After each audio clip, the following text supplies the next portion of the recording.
All right, welcome to this week's Weekly Sizzle. Clearly, I am not alone this week. I am joined by Ryan.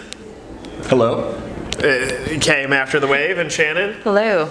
Okay, so the reason you get two extra people this week is because I want to hear their thoughts on 1851, and you're going to be able to get some new insight because Ryan is brand new to the team, and Shannon, for those of you that have been reading the magazine, have seen a lot of content from over the last few months. So let's start with you, Shannon. What has been enjoyable about writing content in this fashion? I think learning so much about the franchising industry in general.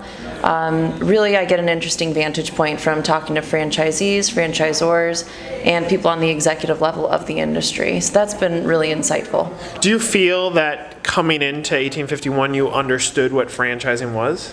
I thought I did, but it's a different perspective now. I understood it as a consumer, but now I have this perspective as somebody who is kind of on the fringe of the franchising industry through reporting. So I would say I understand it in a different way now. Yeah, I think that's an excellent point because you as a reader, you're probably in a similar situation to Shannon, and you as a franchisor, you're trying to intercept the reader or the potential prospect that is looking for the franchise opportunity. They probably know it as a consumer, but not as a business. And that's why we're using 1851 as a tool to help educate you on what franchising is. We've done a lot of tip stories. We're trying to build content that is important to helping you determine whatever opportunity is right for you, and then in turn, how to perform your due diligence as you're looking for the right franchise opportunity.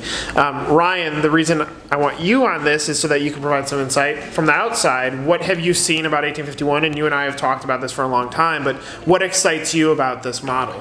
Well, I think the ability to generate content from a respectable, reliable source that can kind of aggregate that content in a way that gets the audience the information that they need. And I think if you look through your daily news, searches that you go through, you have specific sites that you go to and you trust that content. So building that customer base, and then from that perspective, the customer trusting this source that they're going to provide marketers a connection to the people that want the information that they provide. There's a lot of white noise out there, and to be able to get direct to the people that you want to contact and have those people be willing participants in receiving that information is really a key. And I think from what I know so far of 1851, it's doing a really great job of making those dots and connecting them. So as you have a wealth of experience on the digital agency side, have you ever seen a publication behave like this? Has there been anything that's been close? Nothing in exactly the same manner, right? I think that there's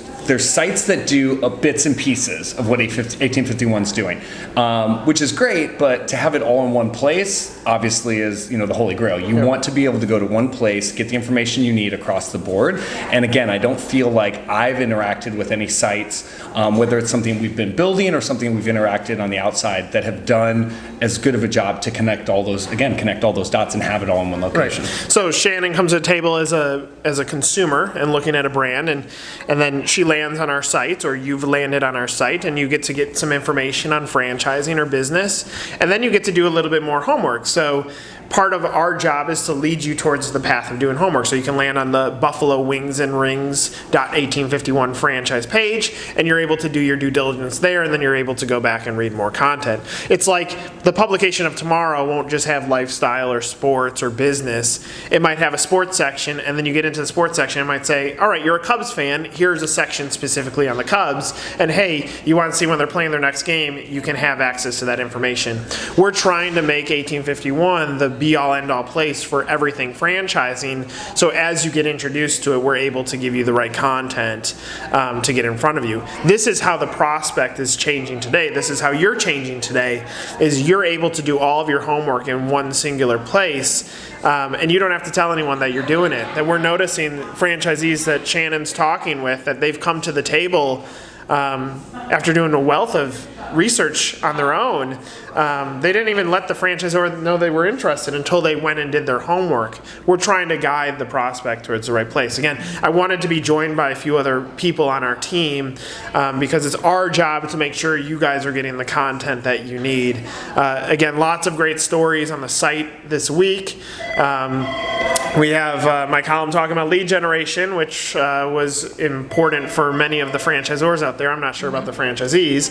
And we've had a lot of great human interest stories that have gone up throughout the power issue, where we're trying to highlight those that have done really well in the franchise industry. So you'll hear much more from Shannon and Ryan in weeks to come.